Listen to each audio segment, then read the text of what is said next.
interviews about colonization and how it affects Zuni as a tribe and as a city, and I New Mexico as a greater whole. And I mm, figured you do a lot of education and a very like big native advocate for education. So I decided let's call up Reynelle because she knows perfect. what's up. So if you Well, could I'll like do my best here. awesome. If you could introduce yourself and like what you do. Okay, sure, of course. Kot don la gidi gana we ho Reynelle Lowsayatee la shina ho. Ho takya kwit dan bichi kwa wan chat le ho asla shina ach Reynelle da Andrea Lowsayatee ach la shina ho ashwi college and equani ke ho I kwiligan astemtlan depi kwain nan de chi ho I adza na yani ke Zuni Public School District awa. Kindergarten, first up second grade was on ho yani ke. So, hello, my name is Dr. Reynelle Lowsayatee. My clans are the Frog. I'm born into the Frog clan and a child of the Dogwood clan. And my parents are Reynolds and Andrea Lowsayatee. And I am the director of instruction here at Oshawa College. And I taught 20 years for the Zuni Public School District, grades kinder, first, and second.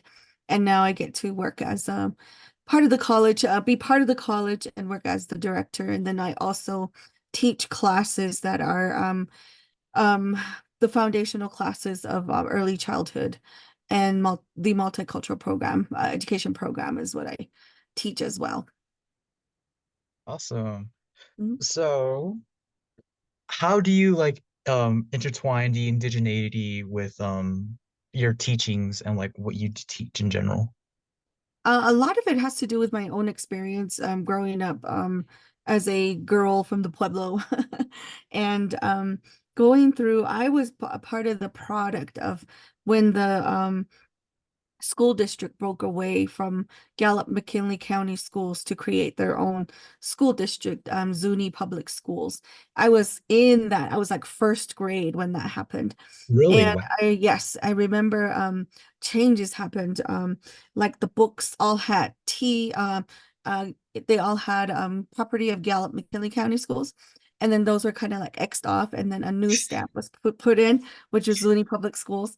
And then another thing that I really remember is because I guess because there was so many educators that were non-Zuni, they called Doyalani Toyalani T-O, and so it used to be called T-Y for a long time, but it Why? was yeah, but it was actually a mispronunciation of Doyalani. And Yeah. then they fixed that to D-Y.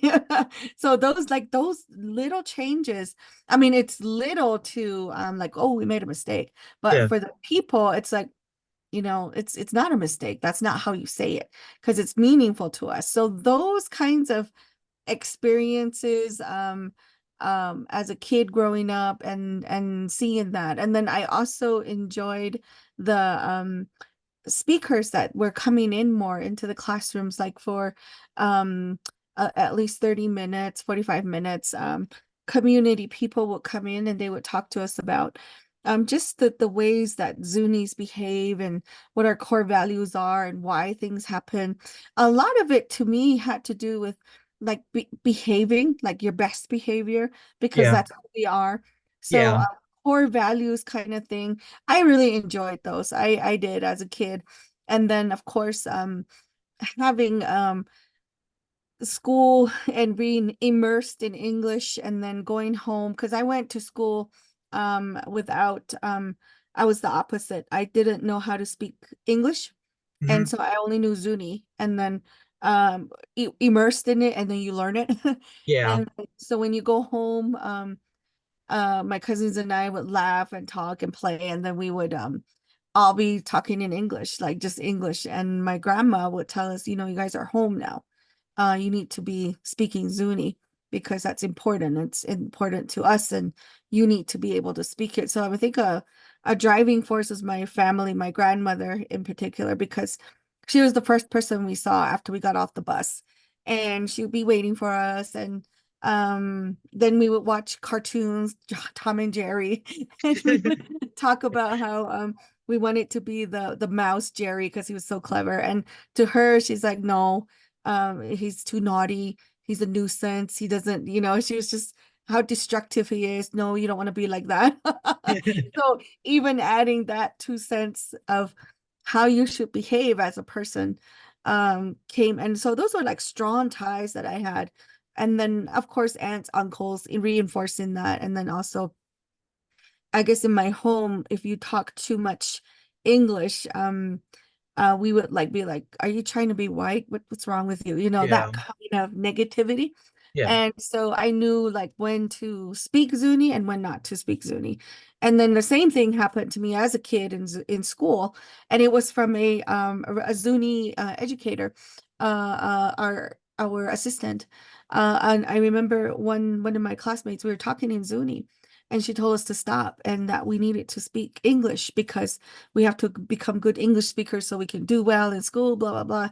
Yeah. And it just was like this lady who looks like us was telling us to stop speaking in Zuni. So that those kinds of things like early on, as early as first grade, second grade, I can Yeah. remember those.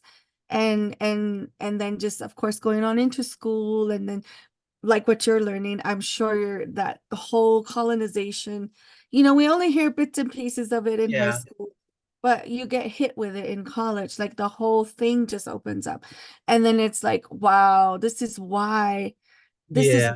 I went through this, and this is why I heard this, and just kind of Yeah. comes into to place. And so I think that was my whole approach, my own experiences growing up on the Pueblo, the whole thing, and still the power language, the language of power, Mhm. because we're in the we have to work in both settings, and you have to know how to navigate in both. Yeah, like And code switching. Yeah. yes, having a strong root, strong identity with your own language, and then taking on the second language, which is English, they work together. And so Yeah. balancing those out are so important. But of course, within the English world, there's no balance. It's just English. And Which is you have to English. know this, you got to know that. And to be successful or to keep moving, you have to be able to almost like leave your identity and I mean that's kind of like what schools set up to do. Yeah. So with me, it's like no, it should be we need to change those. We need to change that for our people. And also to ensure that our ways of knowing are just as important or if even more important than what we know as important. So Exactly. those are my teachings and upbringings and just teaching in general, teaching children.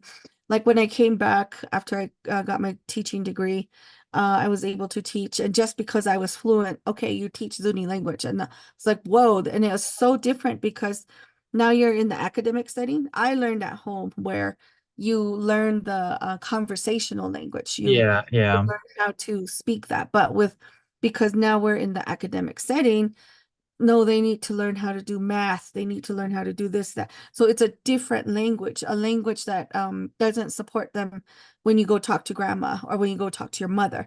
Yeah. It's a totally Exactly. different language. It's a broken language, and it's usually just calling out words. Yeah. And so that's what I was like, no, this doesn't fit, this doesn't work. And so I think that's why my dissertation, my doctoral study was on that. Yes, we do have these academics, we do have these things, but our social identity and culture all revolve around that social language that hardly anybody speaks well within our younger generations. Yeah. And I can speak it. then also seeing that our the children that were coming to me, um like the first year I probably had about 6 fluent children. Really, I could talk to them, they could talk back to me. But as the years kept going, it just dwindled and kept getting less and less. And so maybe my 20th year, I only had one who could speak to me. That was really sad. Yeah. And we could have an actual conversation. And then of course my licensure was in bilingual education. So that I had to do either immersion classes or 50-50. So when I had my children come in, it was just like what is this? What are you talking to us in? And Yeah.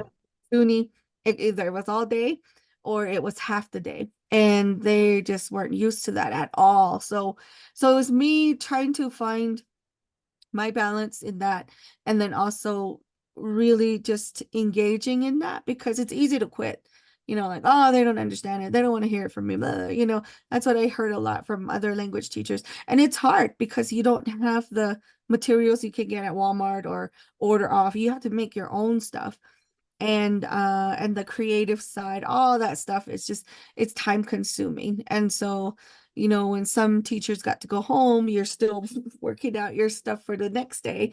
And so Yeah. it is difficult. It's a difficult task. And you're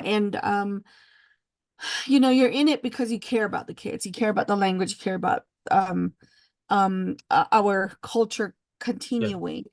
And then once I got into the curriculum planning and development, that's where it also got even more, to put to a point where I was working with older people and who were more fluent and who knew a lot of the language. And so then we would apply it to the curriculum. And then our own, I guess, transformation as well of empowerment, that we don't need these standards. We don't need these, whoever made these standards or imposed standards on us. Why are we honoring them? They sure don't honor us. Yeah. Those big questions, and what's important. And that the other thing is educating one another, because not everybody believes in what you believe in. So Yeah. even people in the higher levels, the school district, the school board, the people in council, tribal councils, they're very colonized. Yeah. And when you bring up this stuff, they don't get it. They just don't. They Yeah. like, what is this?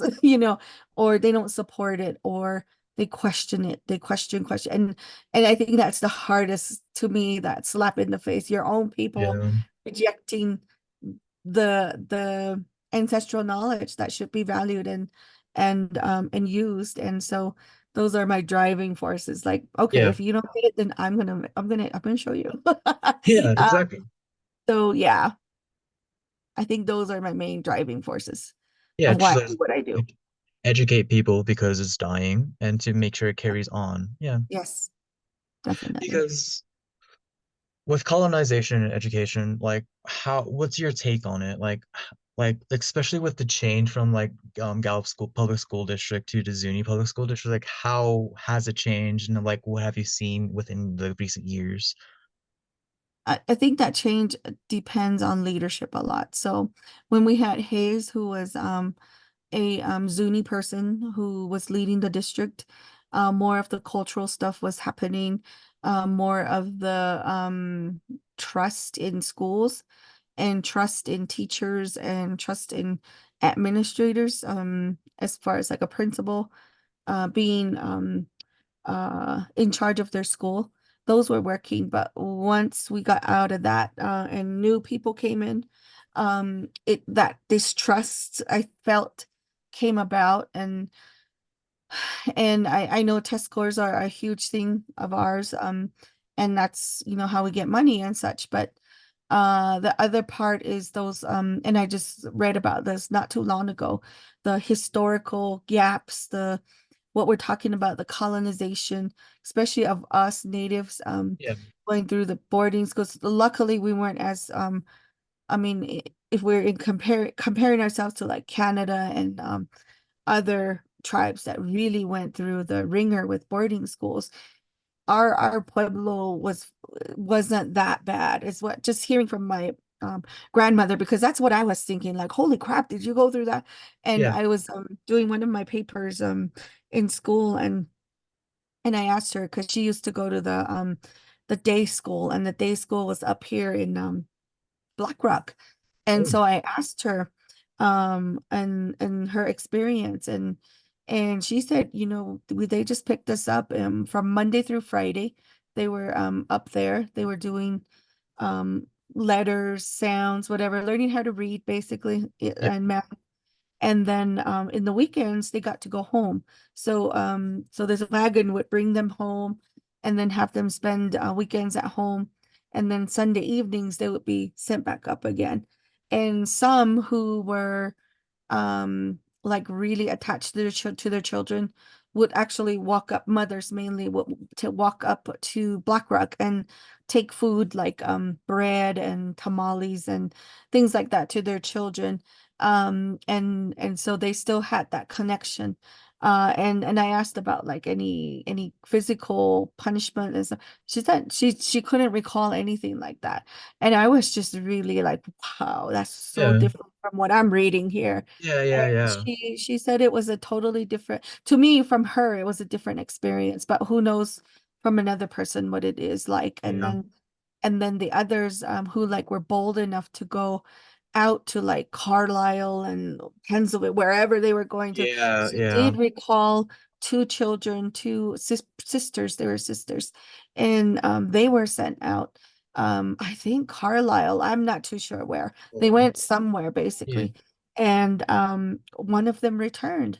The other one died out there because they were just homesick. And so those were like the ones that were more tragic than the Yeah. ones local.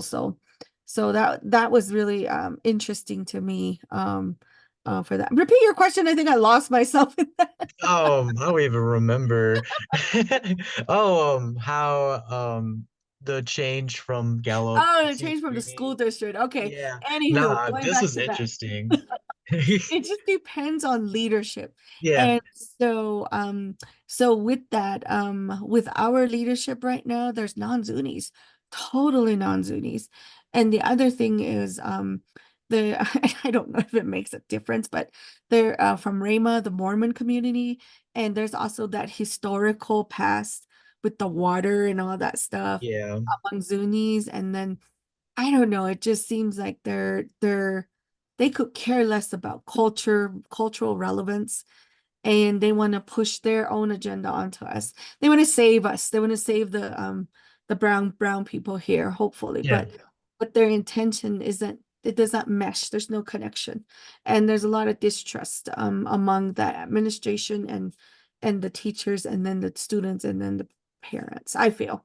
Yeah. Um when I was still teaching, it to me it was really like it just hit the highest level of that kind of distrust. So and myself, I just knew I couldn't survive in that environment. And I tried, and I just felt like, I'm just going to be always the negative person, the negative naysayer, and Yeah. I don't want to be seen like that. And I don't want to be this unhappy.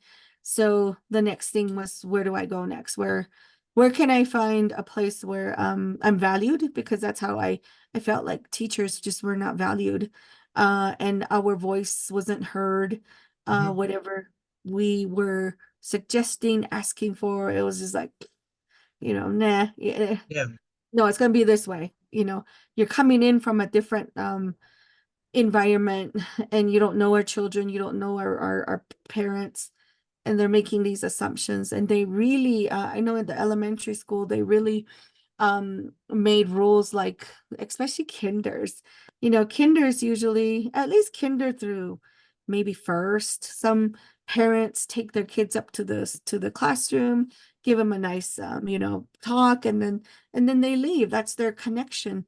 But they even had that broken. Like, once you get to the door, adios, get your kid in, and you need to go.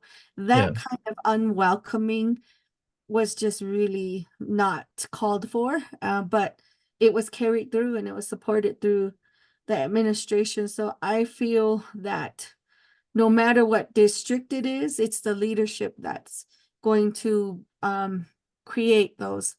Um, Whether it's intended or unintended consequences that come along with the trust. You have to build trust Yeah. among your staff, among your families, among the students. And if you don't have that and you don't engage in that, then you're just there's not going to be that I hate the word buy-in, but they're not going to support your initiatives. The other thing is, I don't think they see Zunis as Zuni people as standing up for themselves, or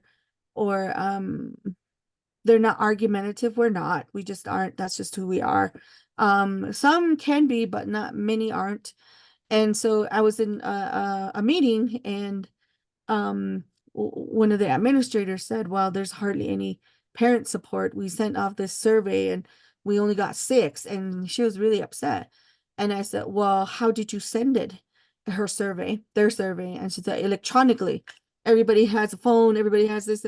Yeah. Yes, but um, what kind of service do they have too? Sometimes those phones, maybe they're not able to download the survey to where they could do it. Have you tried another way? And they're like, no. Yeah. Well, if you want more, and she brought it back to me. You of all people should know that, because I did my dissertation. You of all people should know that not enough participants doesn't give you, a big picture. And I said, yes, but those the 6 who responded should be honored still, because you asked for their point of view, and it could be for further study. If this one particular way didn't work, then you find another way. Yeah. You have Shuizana next door from us, and a whole bunch, a fleet of cars line up there to pick up their children. You have homeschool liaisons who can stand out there, give them the paper pencil, have them fill it out, give it back to you the next day. Yeah. Or go to the post office, sit out there for an hour, give them out. And that's what I told her. Yeah. She was pissed at me. But I'm like, lady, you don't know this community, you don't know Yeah. these people. Yeah. And then I think her other comment was that, we don't support our children. And I was just fuming already. I didn't say anything, but my thought was that, well, I used to take my kids to Rama. Yeah. One of those parents like that. Okay, we're out of here. And I picked up my niece, and of course we had to get to Rama in an amount of time, and I had to get back to work at a certain amount. So we left early. So usually it was like still dark when I would go pick her up. And there were already children standing outside in the dark waiting for the bus. And who gets those children ready? Certainly not you. Who gets them ready to, I almost said it. Who gets them ready to go to a failing system year after year? It's Yeah. certainly not you. It's the parents. Who stands out there in the snow with them when you don't call snow days? It's the parents. Where this support, you don't see it because you don't welcome it. You Yeah. see it in the areas where you don't want to see it. You don't care to see it. So that's just where my thinking is. It's that person in charge, a superintendent, they have to be from this community. They have Yeah. to know, and they have to value our people in order to then trust us, and then provide the support for learning. And then of course to the teachers, that's also another thing. I know we're lacking in those skills of really teaching children how to read, because that's the Yeah. fundamental thing.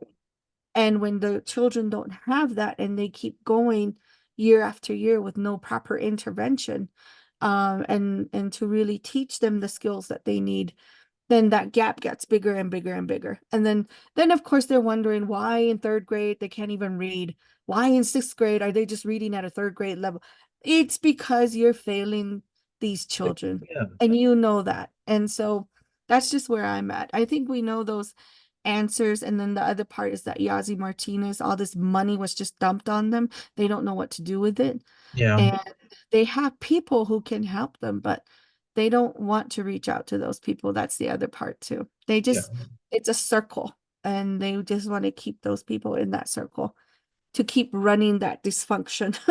Yeah. Yeah. Hate Exactly. to say, but that's just what I'm seeing right now. It's the leadership that's going to determine whether you have good outcomes or not so good outcomes. And then the people ourselves, because we're not vocal, our tribal council could actually, get them out Yeah. by exercising sovereignty, educational sovereignty, because they've been failing them. You look at those test scores, they're horrible. They And are. Yeah. who keeps a job 9 years and the scores go lower and lower and lower?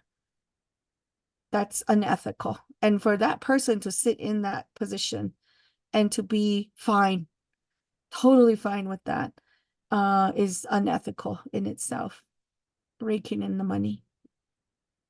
So you talked about colonization and like how other people are coming in, leading Zunis and being like disattached from our community. What are some like other ways colonization has affected the education system here in Zuni?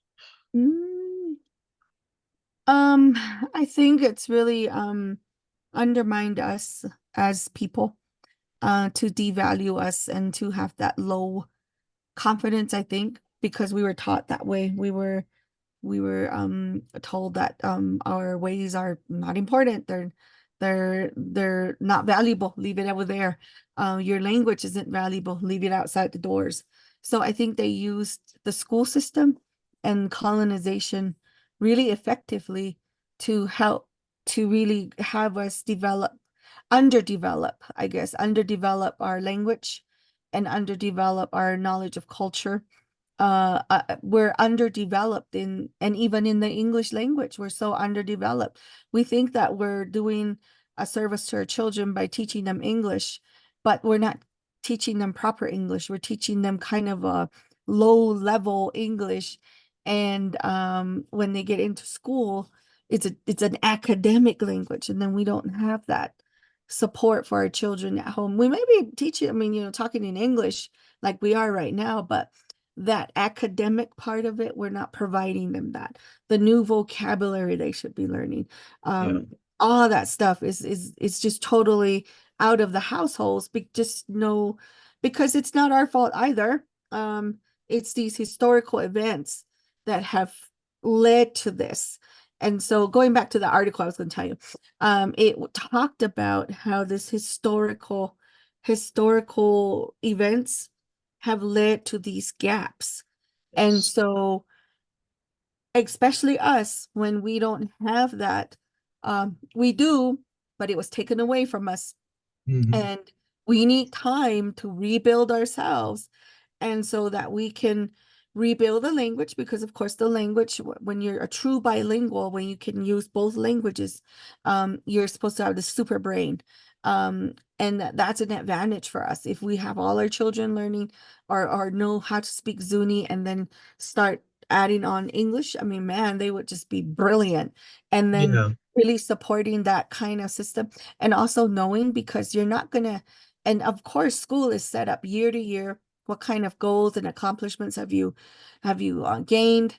And but with bilingualism, in of course in elementary, you're not going to see any gains, any real gains, but that they're learning the language. It's at mid school and high school when you start seeing those, when the students start outperforming students who are monolingual. That's when you start seeing it. But school isn't set up that way. The academic calendar is not set up that way. Year to year, there's measurements. And of course, if kinder doesn't show anything first, doesn't, so what are we doing this for? All Yeah. that again. But you got to understand the research, and you got to know how the outcomes are, the results, when to see the results. So it's that thinking outside the box again and reinventing education. I Mhm. think that's why we're not going to an MMPED anymore. We wanted to do a charter system school, but it's the same. It's just a little school, and you're still tied to those standards that aren't so good for us. Mhm. So we waited, and okay, bye-bye, forget about you. So we finally found another donor who is totally off grid. They let you create your own system, and that's where we went on to. To me, I think just learning, I mean, redesigning your own system, redesigning education for your own people, what's important, and also knowing, of course, what they need to survive in the English language world is important. And so combining those two, really truly giving a start of healing, because education is taking things away from you, but we're restoring, your language and your culture. So that's what led us to the school Mhm. of the immersion school. and we made our own standards for Zuni. You were with us. We created our own curriculum, and we're looking at different frameworks that are educational frameworks that are going to help children learn how to learn their language and culture. But at the same time, we're going to teach you how to read. We're going to teach you how to do math and all of that in this safe environment and building of positive relationships, because that's what you need in a school to work or a system to work. Positive relationships, from what I'm learning, positive relationships, trust needs to be there. Um, um, and then also your knowledge of how systems work Yeah. uh need to be in place, so that when you bring along some kind of methodology of learning, um everybody understands the stages of those. So those elements just really help us think about how can we make a better school for our upcoming children, Yeah. because right now it's not the best place. It could change, hopefully it will, It but will. Yeah. again, leadership has to change. Exactly. Because you're like only have 30 minutes left to talk, let's get right into it. So you talked about the problems with education right now. What do you think we can do to like move it towards including indigeneity within the indigenousness and education and all that jazz? Can you repeat the question? I pressed leave and I left Ooh, that okay. bit. Sorry about that. Repeat the question again. The question was you were talking about the problems with colonization. What are some like movements we could take to like decolonize education, to put it simply? I think really allowing providing that trust Yeah. to the indigenous nations and allowing them to create curriculum that they can provide in the schools. Um, Culturally responsive teaching is one of those big movements right now within New Mexico because of the Yazi Martinez, and then culturally responsive materials. And those are the teaching one is really broad because educators can take that all the way to uh to like the global sense. And so I've seen Hamas, they have their own charter school. They're actually working under the charter New Mexico charter school system. First they have their Head Start, which is Walatoa, and it's a Walatoa Head Start, and it's total immersion. And I believe they finally started they had a middle school, so there was like a gap in between when those kids were able to leave a Head Start and then go to regular public school, but they weren't supported in the language as though they were in Head Start. So their language kind of diminished. So they saw that like that's just, all this work we're doing, but yet when we release them to the schools, they won't have that support. So I think now they have it to where they bridge that gap to sixth grade or to mid school and maybe even high school. I know they opened a new system like that. So theirs is under again language and culture, and then of course adding on the academics to that. And their system there in the higher level was that like as freshmen, students who are freshmen, they had to know their local government and the local their identity, the language and the culture. And then I think when they moved to 10th grade, they got to go to Hawaii to see another indigenous model, and that they have a partnership with Hawaii because Oh, Hawaii and the Maoris they started this movement, and Canada they started that whole immersion movement, and so their connections are with Hawaii, and Hawaii is they've got their education system down. They have it from pre-K all the way to college. So theirs is in the Hawaiian language, and so they have that immersive system. And so that's why Walatoa Hamas has that real good connection with them. So they get to go to Hawaii in 10th grade and get to see another indigenous culture working it the way they are. And then in 11th grade, I think they go to Mexico. So then they get to see another group working it in their indigenous ways. And then finally they go to 10th grade, 12th grade in Australia, and they get to visit the Maori people. So this is where you really have a student that really knows their identity, and then they're being taught that global sense Yeah. of being a global citizen. So that kind of system, I was like blown away, like, holy Yeah, smokes. I'm blown away. It's just like, Jesus. wow. Think of what they're providing their students and the opportunities and the experience and seeing how, and when you have those kinds, I know when Belinda and I went to Mexico, you really appreciate your own culture and Mhm. how you can also see the differences and the similarities of their practices, and it's just amazing. It Mhm. just blows your mind. So it just makes it even more you're just so aware and attuned to more than just you and your own people, but the global sense there.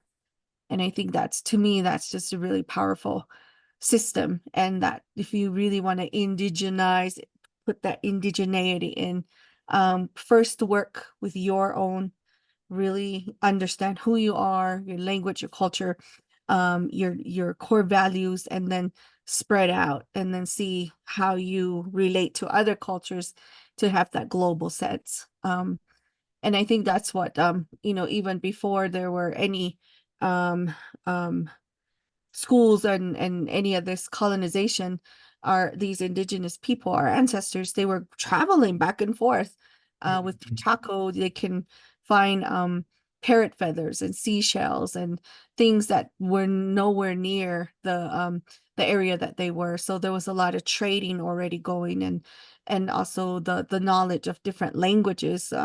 They weren't just bilingual, or they were trilingual. Some of them knew how to speak Zuni, Navajo, and Spanish. I mean, like, that's what they knew.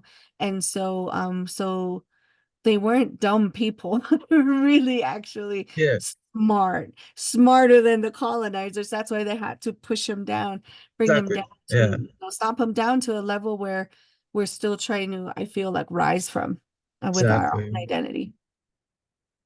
So you mentioned Yazi Martinez a lot. Could you Mhm. like explain what that is for like the Sure. greater audience and like how it affects Zuni as a Okay. whole?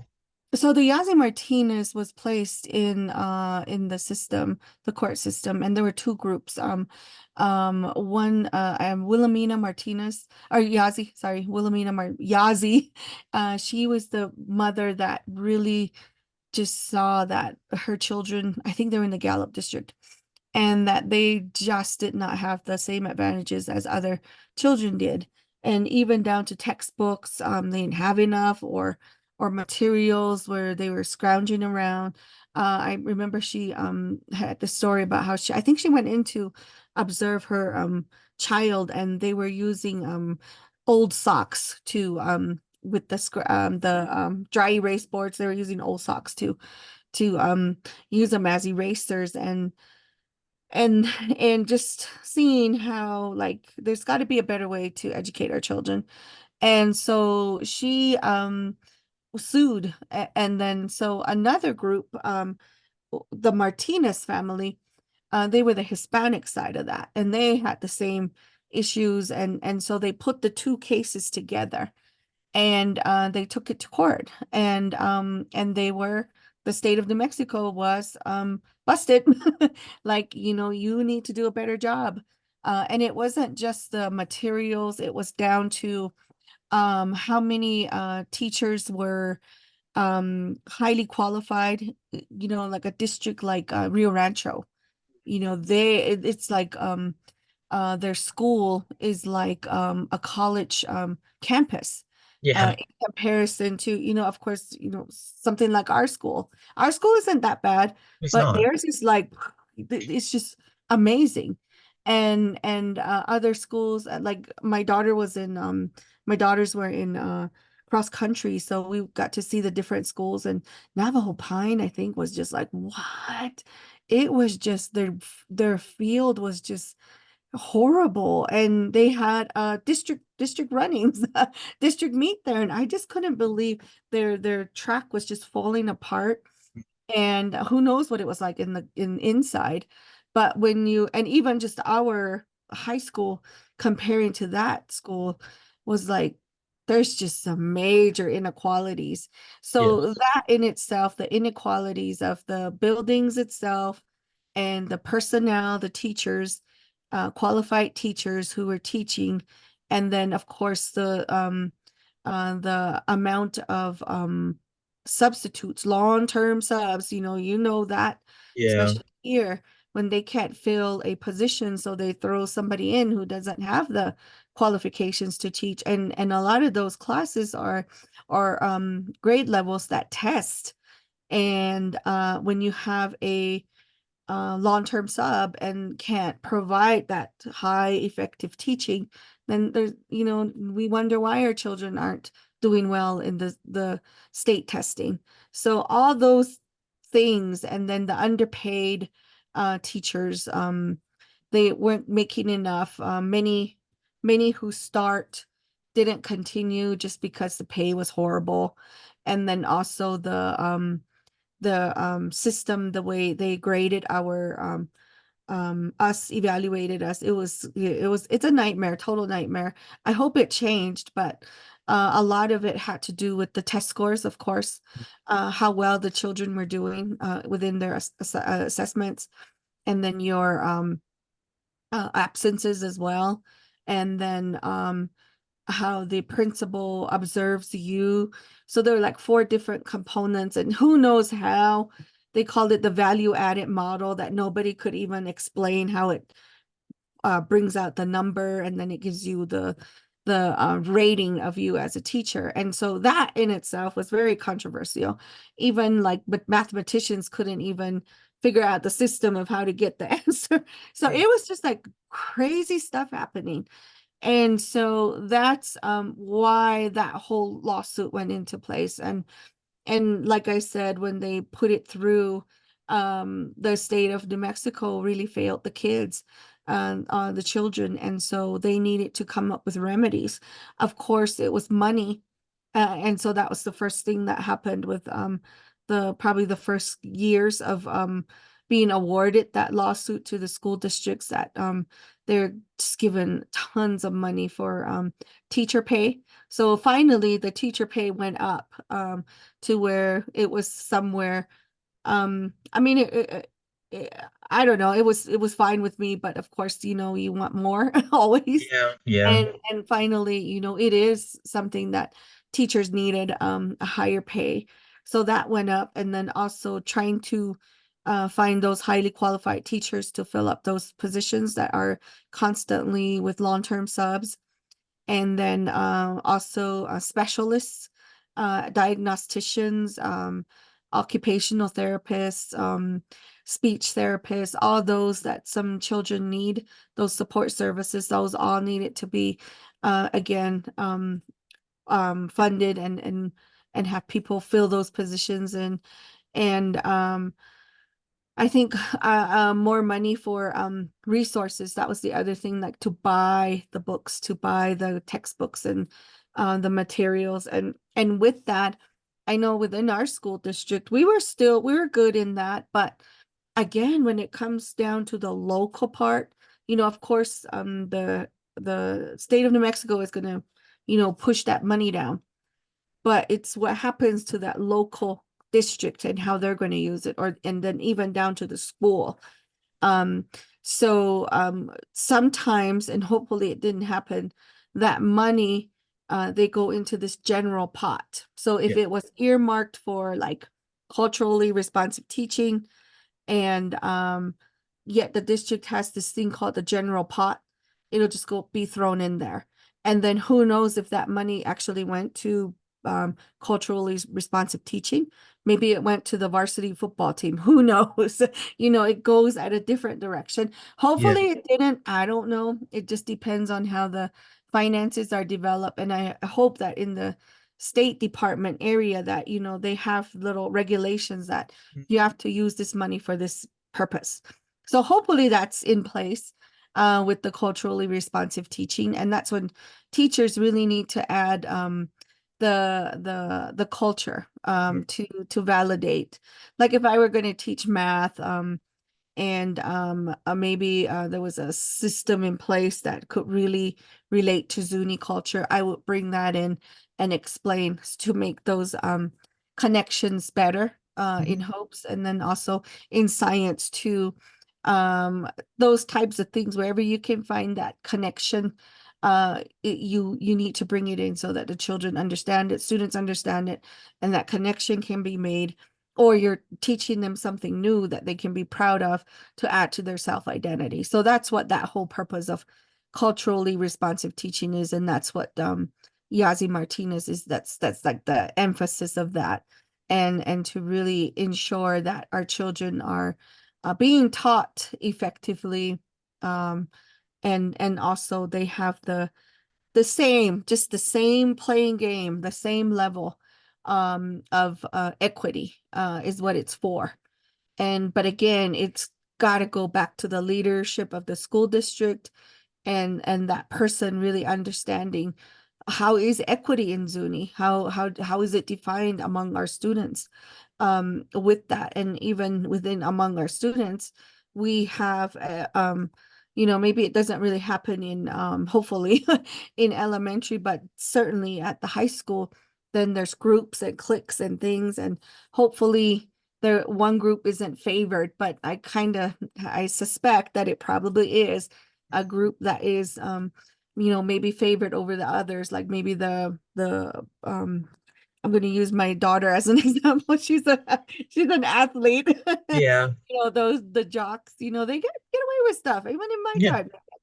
There's always that easier path for them, and because they're in sports and whatever, and then maybe the kids who are really college bound, they get more opportunities to go and see colleges and things, whereas not everybody gets that up. So that Yeah. that Yeah. level of you need to have equity in there to where everybody gets to go to the college visit.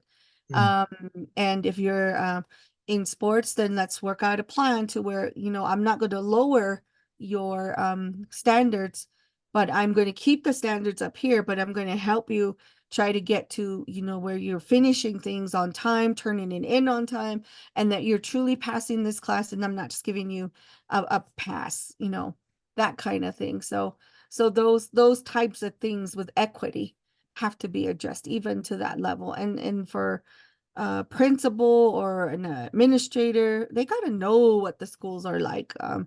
and how they're functioning to address those things, and also address the ones that are really working, because our schools are good. I mean, Yeah. I've seen things, good things are coming out of that. So really work on those, and really push them up because they're working. And then of course address the things that aren't, and really find ways to help our children be better and get them ready for the next level, because with the rates of literacy here, some are, maybe they're 12th grade and they're reading at a third grade level, and that's what I told the superintendent. She got really mad at me that you're setting these kids up for failure. This is just unacceptable, and that it's like a pipeline to crime, Yeah. to jail. If you're illiterate, how can you even hold a job? Yeah. How can you even do the basic things that you're supposed to do once you graduate? So if you're not addressing these, then this is just, what kind of service are you providing to our community? And we're graduating students like that. That's unethical. Again, Exactly. Yeah. unethical. And you need to leave. Anyway, please Um, leave. so we only have like 10 more minutes. Okay. I don't have any other questions so far, but do you have any like closing statements, anything you wanted to get through, especially since I'm presenting this and like Mhm. doing research on like colonization to Zuni? Do you have anything you want to add? I'm just proud of Thank you. you for being out there and just diving into this. This is something that is really important, and it's really important for you to understand. And as you're coming into adulthood, and then also exploring your opportunities in college, these are the best years. And I always tell my children, be selfish right now, do what Yeah. you want to do, don't even worry about another person, just do what you feel that you want to do, and really live your life for you. And to start learning about this stuff is very important, because somewhere you're going to be probably put in a position where you're leading something like this, or at least have some kind of knowledge to where you can provide some kind of service in decolonization, whether it's being an educator or a lawyer or something else. Totally, there's this new movement is happening, and it's real important that we know and that we support it, and then also to be able to share it to people, and also to share it in a good way, because sometimes this kind of I know it did for me, it really made me angry, like, God, this all happened to us, and Mm, how can that happen, and you just get angry. But it's exactly. not about getting angry, it's about yeah, angry first part, and then getting over that and really understanding, well, how can I help somebody else understand this in this way, and how can we change a system that has been like this forever, and that we need to change it for the better. I think that's what young people like you and should be working on as part of your college studies, and hopefully this becomes something that you have a passion for, and that you want to do. Thank you for letting me interview you. Mhm. Is if you could you send me that article you were reading about? I gotta find it. I gotta find it through my it's like this I'm in a class. I'm finally finishing, and I'm not going to do another one. I'm done. Now you guys need to do the no, it's this I'm finishing out with um a certificate in as an educational specialist, and we went Hmm. through this thing called pollen, and this is through UNM, and our your counselor, Dawn, went through it, and there's a picture of her actually. It's a leadership program where you become a principal, and you get to mine for me, I'm leading a college here, so I feel like I am somewhat of a principal. And so these different leadership um, framework, especially indigenous, is really helping me develop my leadership model. And then it has all those things about how to move people, especially in like an education setting. And so that article was bringing out, because of the different things that we've been exposed to, like Native Americans in boarding schools, and um, Black Africans with slavery, and all that stuff, and basically women's rights, minorities being marginalized. So those, and that inequitability, no equity, um, that, why are we asking them to be at this level when we know that they're not fully functioning at the level, they're underdeveloped. So why do we have this standard for them with only the few things that we've, gave them, and keep that in mind, and see how maybe there's another approach, a different way for addressing groups of people, because I think this whole thing of one size fits all, it just doesn't work, and that's how they try to use education. Something that this was really big in Massachusetts, let's start it here in Zuni. It's gonna flop because we're not even Massachusetts. We're not even from that area. Yeah. And so when they try things like that, it just doesn't help anybody, and I think it even makes it worse, and might help a little bit, but it doesn't continuously grow. It'll flatline or fail eventually, because it's not who we are, and how you have to address the people and their needs. and we're so Yes. unique, totally unique. Everybody is. And so that's what that whole article was talking about the differences and to celebrate those differences rather than being punitive and then trying to ignore it when it's the elephant in the room Mm. and yet nobody's saying anything about it and we just continuously keep trying the same thing and having the same results. So I'll have to find it. I'll send it to you. Okay. Okay. Okay. Thank you Okay. so Well, much for this interview, yes. Reynelle. All right. I got Okay. a lot to work with. Thank you so I'm much. so glad. I'm Um, glad. This was fun. it was.